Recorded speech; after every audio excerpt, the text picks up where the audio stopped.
He's producer, MC, b-boy, graph artist. He's kind of the all-rounder in South Africa. He's dabbled with everything else. He's old, old school defined. You could say he was like a waiter at the Last Supper. I think both of us are regarded, you know, by a lot of heads as part of the, for lack of a better term, the pioneering generation of hip-hop in South Africa. For the first generation of hip-hop heads, it provided us with a kind of opportunity to express ourselves on our terms. You know, it's something that we could identify with. It's something where you didn't need to be rich. You didn't need to, you know, own stuff in order to be accepted.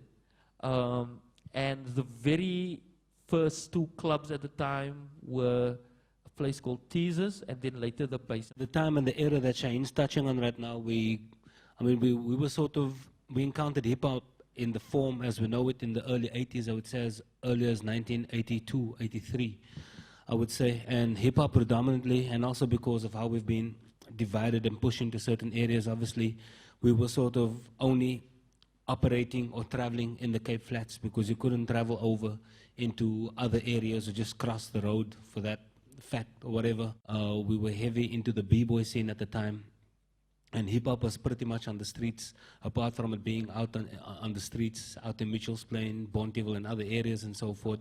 We sort of brought it into Cape Town because it was a central place for crews to meet from all over the Cape Flats, in fact.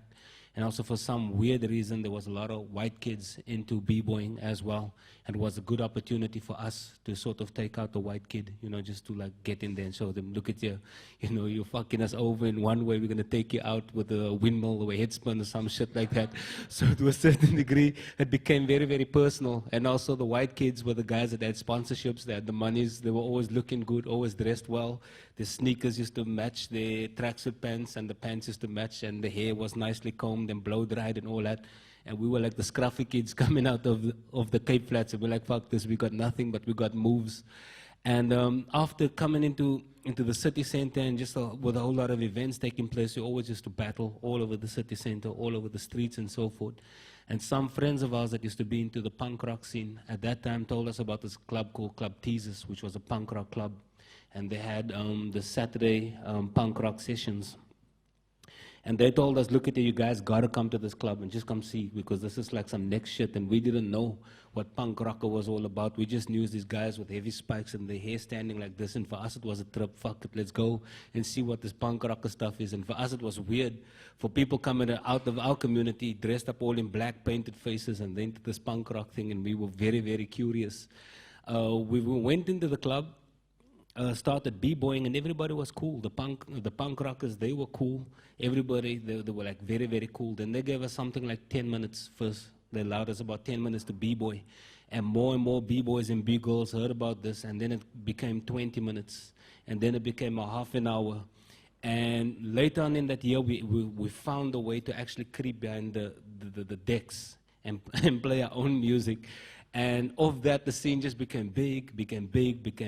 And from there, we had like thrash bash sessions. And most of the punk rockers that came, they were obviously predominantly white kids that were into the scene.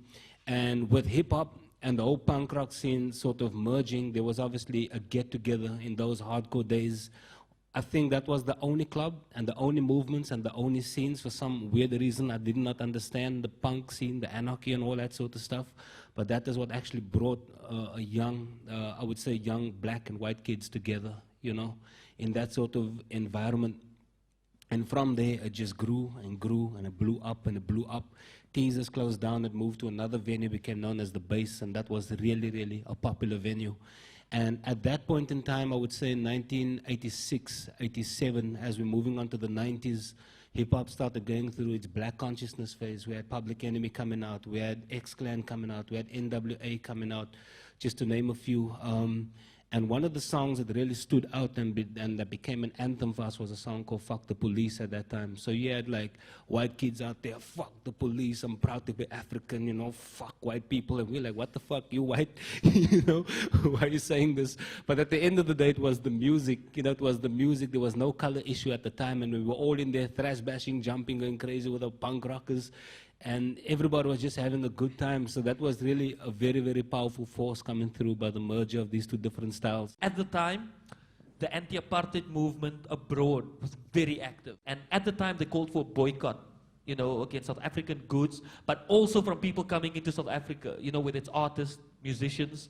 They were like, you're not touring South Africa. So it was very, very, very difficult to get hold of any kind of music that wasn't really crappy British pop. Like on radio you'd hear Rick Astley and what's that?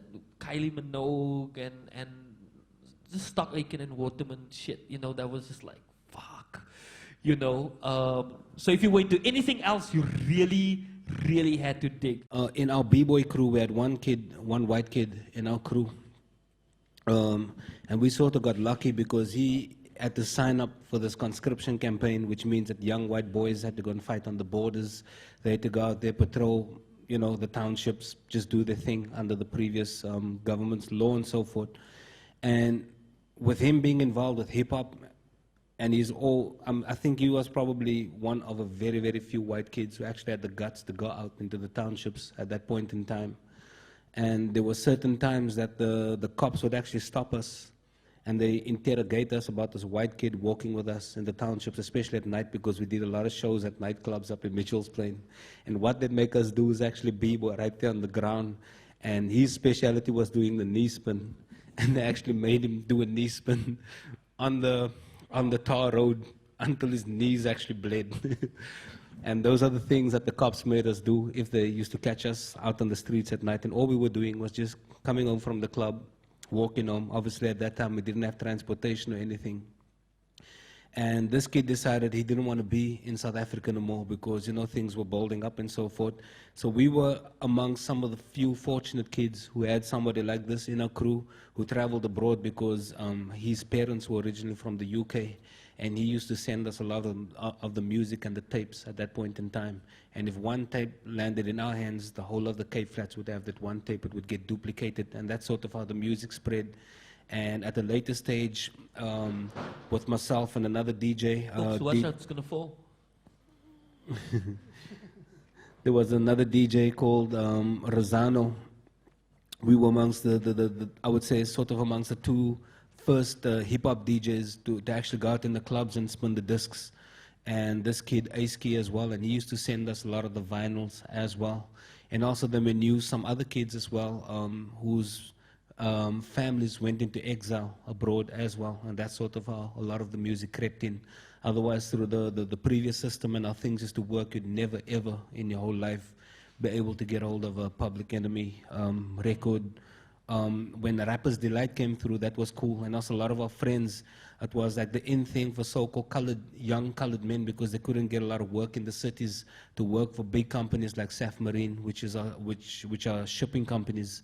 And they used to travel abroad on these ships, and this is how these kids brought in the music as well. So the music sort of found little gaps and little places to come in. And obviously a lot of the stuff was sent through as gifts. And it was sent to other addresses. It wasn't sent directly to a Mitchell's Plain address or nothing. It was sent, to some white person's address. This guy, Alan, his family, and we just go to Mowbray and go pick up the gifts or go pick up the music on that side. And, and that's how the tapes started circulating around the townships. Yeah, there were also pen pals. People who had pen pals.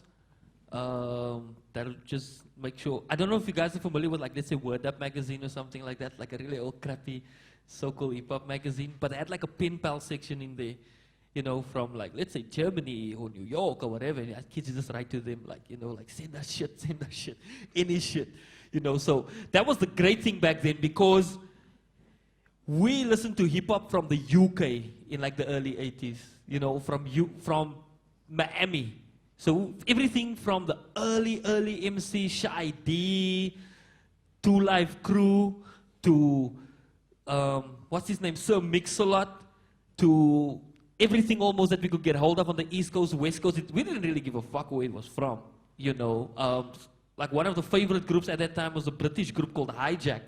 They just had like two wicked DJs, like crazy. And for us, because we were so isolated, East Coast, West Coast shit, what is that? Doesn't make sense. You know, if it's good, it's good. Looking back, that was really what created the vibe. That you had people from different backgrounds, different musical tastes coming together. And the hip-hop heads, because we didn't hear on radio, everyone dissed it. You know, it wasn't on television. It was just given absolutely no respect because it was kind of the poor man's music. My father and his partner at the time, they had a little, was it a 4-track or an 8-track? 8-track, little 8-track recording studio, and had an R8 Fastex machine, the little grey thing.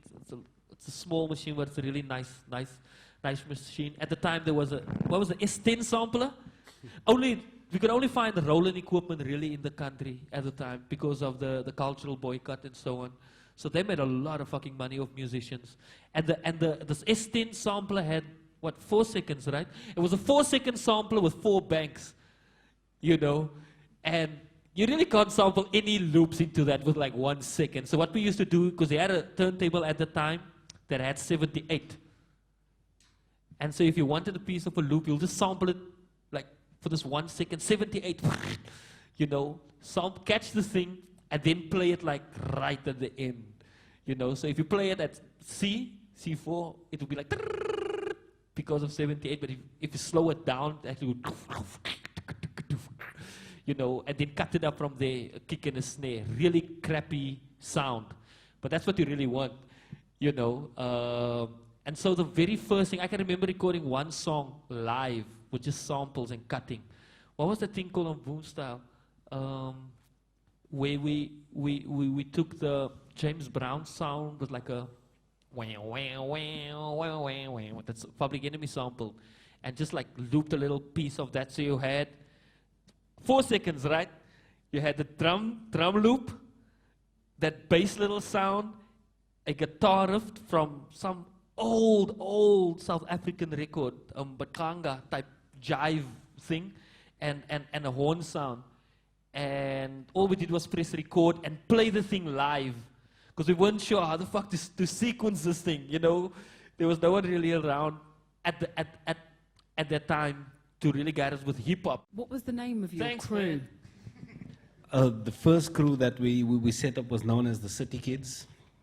It was the B-Boy crew, and later on the crew became known as the Ballastic Rockers because of the song by this group called The Nucleus, called the Wiki Wiki song. And somewhere in the break, these little funny voices said, and the beat goes on with the Ballastic Funk. And that's where we came up with the name. Oh, Ballastic, it sounds unusual, it sounds cool, it sounds different, so we use that name as Ballastic Rockers.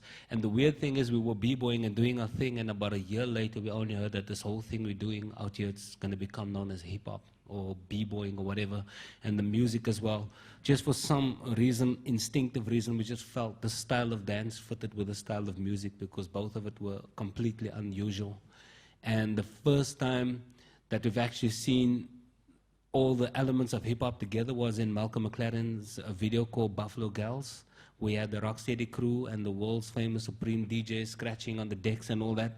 And we could relate to turntables because our whole environment, we grew up with music and all those sort of things. But for us, we thought this is a new form of gymnastics done to music. And because we've also been influenced by Kung Fu movies and all those things, and we were always like the type of kids flick flacks and doing all sorts of crazy stuff, for us it was just cool, it was natural, and also the characters in those videos, we could immediately identify with them. And then that was the Ballastic Rockers, who eventually became prophets of the city. Part of the reason was to not only utilize, I guess, the typical hip-hop sounds, which were funk records and jazz records and dance records, whatever, but also to track down South African music and African music in general to see how we could play around with that. What were your, I guess I could say, like, pipe dream of getting signed or putting something out at that time, and what were your expectations when you were cutting your record, your first record? Man, for me, this mutual friend that Shane touched on early on, I heard through him that he knows this guy whose dad's got a recording studio.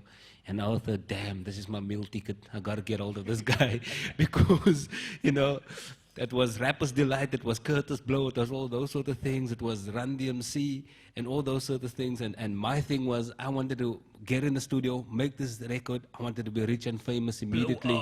I wanted to be on the stage and go, everybody say, oh, all the ladies shake your ass, oh, all that sort of stuff. And then I hooked up with Shaheen, and obviously at that point in time, we're going to sort of backtrack now. This is before Public Enemy, about a year or two before Public Enemy, if I'm correct, yeah.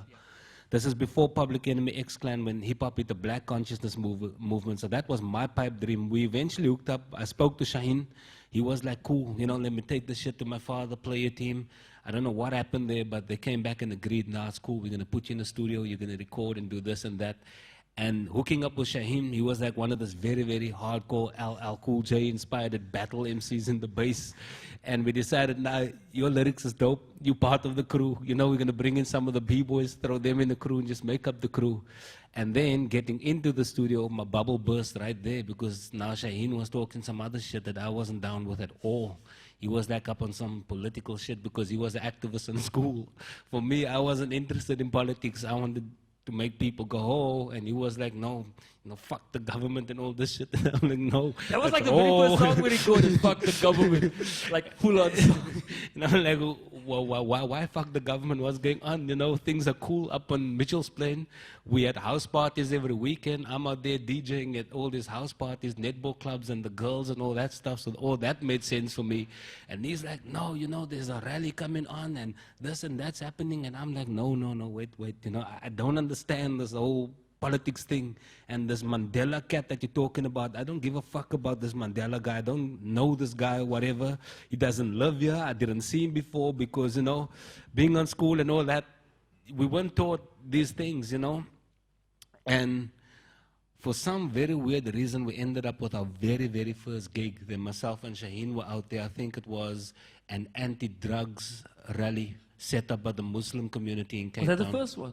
No, sorry, it's the conscription campaign. In conscription campaign, yeah, where this organization set up this gig in protest to sort of voice their opinion about how unhappy they were about sending white kids to the army, so to the army, that is. So I mean, ironically, this became our first gig, and we wrote the song called Fuck the Government, and I'm up on the stage with Shaheen, still not understanding why I'm saying this, because I still needed to make the girls go ho and all that sort of stuff, you know.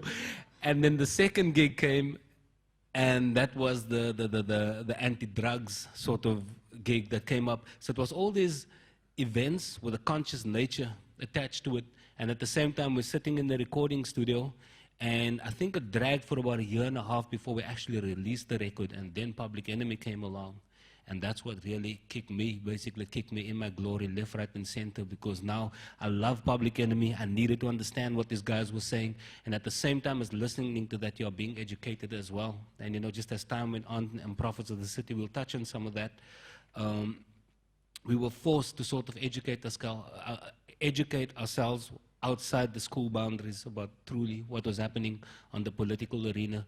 Because at that time also, I didn't even understand why the cops are smacking me up and down, you know, just walking up the street, 8 o'clock, why are you not in the house? Why are you walking your boof, bah, bah, they kick you in your chops back home, and why? You know, I'm just going to Razan, I'm gonna go listen to a new hip-hop record. We're sitting there all night analyzing the music. That's all we were into at that time as well. With Prophets of the City, we recorded 3 albums, up until the point where we actually went into our first democratic election. And this album called The Age of Truth, it's our 3rd album.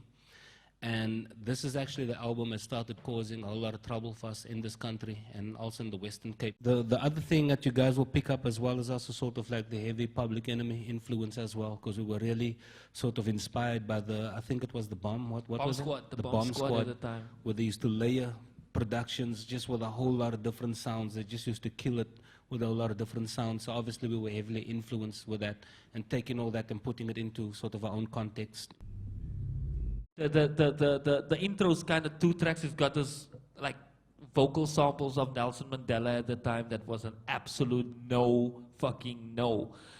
Slogans at the time that were very, very popular, you know, with the student movement and the anti-apartheid movement in South Africa, like an injury An injury to one is an injury to all. United we stand, divided we fall. That was a chart underneath. So from the get-go, when you play the album, you know, it was kind of an indication of what you can expect. The second thing, so you have the slow vibe, is we sampled marimba sounds and programmed it in I guess, a puppy. That worked well for the live show because the b-boys at the time, they were incorporating like gumboot dancing and pansula, which is like kind of South African forms of dance into the live show as well. Which for colored kids at the time, because we were taught to not embrace our African roots, also caused a whole lot of shit, you know, inside South Africa. Yeah, this is a song called African, Very African. And what happened at this time, this song wasn't intended to be on the album. But at that time, we were sitting in the recording studio, and, you know, that was the day that Chris Hani was assassinated. And he was a member of the ANC, but also the Communist Party, and they needed to get his ass out of the way somehow because his main concern was, he made a statement that the success of South Africa, this new South Africa, will be determined on how the people on the margins, you know, the extremely poor, how they will be incorporated into South Africa and not have to suffer again. And that just meant like a lot of shit to a lot of people. Like, what did he mean by that? And so he was assassinated for that. And it was on this day where we just programmed something, just put something together in the studio at the time. At that time on the Cape Flats, you know, with the segregation, you know, being black and colored and all this and that, hip-hop was really a very, very strong force that sort of just broke down and stripped down the whole color issue, you know. People didn't see color at the time. It was all about skills at that point in time because we were all into like b-boying and b-girling at the time. So it was cool. And also at that time when people see you come through the area with your tracksuit and your cap and your sneakers, they knew you were cool. You're one of these guys that are doing this dance on your heads, you know, so you didn't encounter a lot of trouble and people just wanted to see you dance. Because at the time that it came through, it was very, very exciting for people as well, you know, just the visual appeal of it as well. And also just, I think the music sort of blew people away as well, because at that time, we were only influenced by like Europop music predominantly, and also what came in from the States, because I would say sort of in our situation, growing up in these colored areas, and also if you look at the history, and you know, Shaheen mentioned about advantages and disadvantages and so forth. Obviously our parents and some people in our families had jobs, so they could afford to buy a hi-fi system or whatever. And also the music that used to hit that community was stuff like reggae, funk, soul, jazz, blues, and also traditional type of music known as Guma music or Cape Minstrel music, or people want to call it the Coon Carnival music. And you know what was going on in the sort of like black areas or black you know, parts of the township, they were into a totally different style of music as well. You know, like the more traditional gospel, makanga music, and you know, just different sounds and that. And that will sort of lead us on the way to Kwaito music. And the one song that really made a huge impression and impact on the scene was a song called Planet Rock by Africa Bambaataa. And we know, just in terms of modern day electronic music, that song sort of, you know, laid down quite a huge history, you know, just for music in general. And the next song we want to play, it's a song called, it's just like a tribute that we did to Africa Bambaataa and also to Planet Rock. And at the time, he was saying certain stuff that we could feel and identify. And we just felt it was very important to sort of do this track. And with this track, we sampled Planet Rock. We called it Planet Cape Town. And also in it, we sort of put a lot of African elements. It was just a way to demonstrate to the people. We're trying to express ourselves in the way that we know best, and also we're proud of our music, our heritage, and everything else, because at that time we were taught to hate everything that was African. So this was also just another form of rebelling as well, and also just to sort of push the DJ to the forefront as well. So this is a combination of all those elements. This is Wild Styles, inspired by the movie Wild Style, the hip-hop movie that also, I guess, played a really important role in our lives as well, as kind of getting to understand the vibe of the culture. I heard rumors that you used to battle. You were like the first battle DJ out of South Africa. And could you please tell us what year you were in? Like, were you in the DMC for one? Yeah, I competed in the DMC twice in 90, gosh, I think it was 98 and 99, if my memory serves me correct. One in France and one out in New York. That was the only 2 times that I went abroad for that. But previously, the battles that used to take place, I would say to a certain extent, it was more this kid that was out there in his room, scratching and playing for his friends. And what happened is when we used to go and buy records in the stores, all the big name club DJs were always out there. They're the guys that had the money. They bought the records and everything, and these were the guys that were laughing at us kids buying this hip-hop music because they used to diss us for buying that music.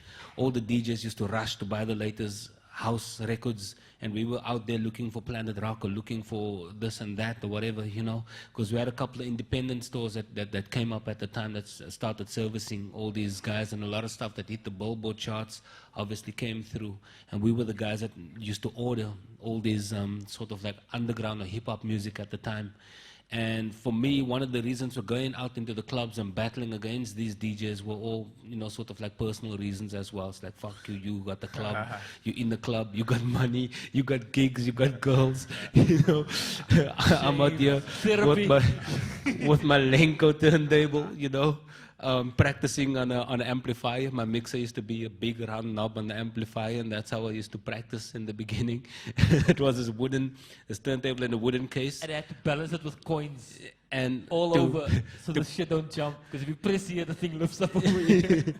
and to prevent the needles from jumping us while it was in this wooden box on springs, and we had to stick like wooden wedges right around the turntable to prevent it from moving around. So it was that sort of scene, you know.